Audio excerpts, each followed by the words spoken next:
Le parlange de chez nous, avec Colette et puis Étienne. Bonjour tout le monde. Anit, il va vous raconter la vie de Hugo de Saint-Gilles qui se n'a comme mousse à l'âge de 2 ans. Vous me direz comme Bessaray de petit gars de chez nous à l'époque. Il va vous causer de Narcisse Pelletier, qui est né en 1844 et qui a eu une histoire extraordinaire.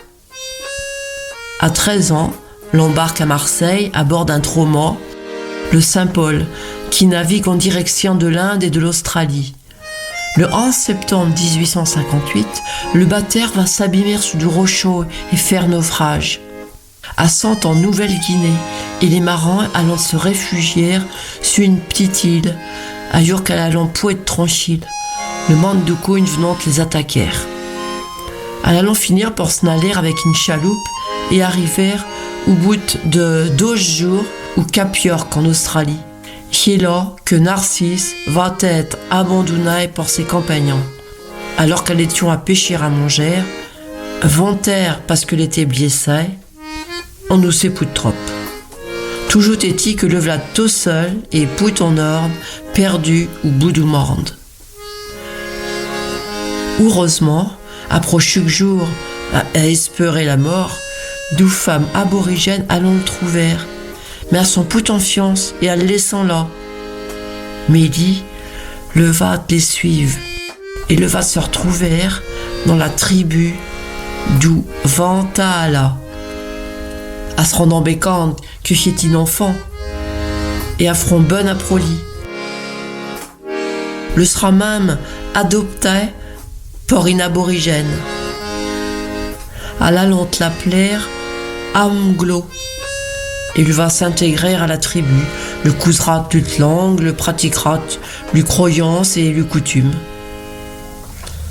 La radouse carification sur sa corps, du clou dans sa naille et ses oreilles, comme le monde de là-bas.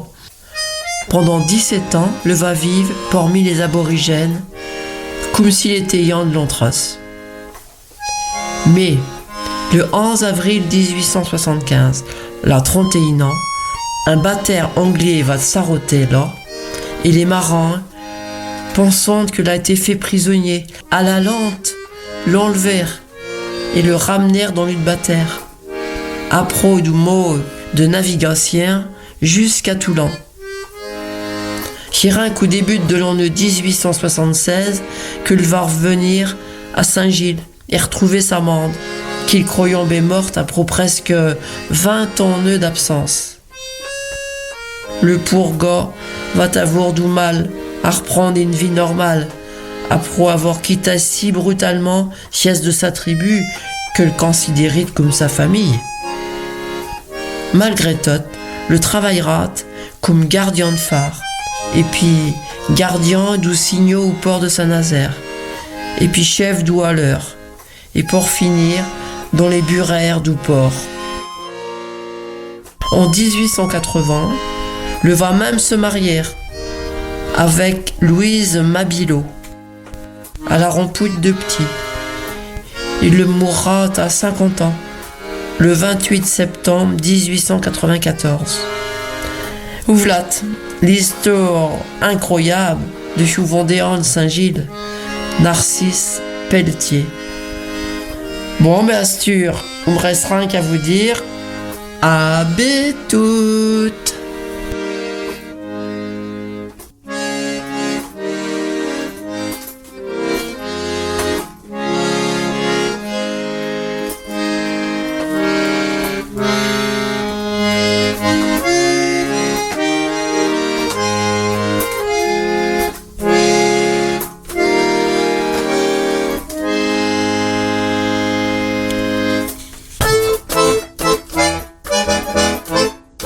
Retrouvez le parlange de chez nous à tout moment en podcast sur radionoirmouth.fr.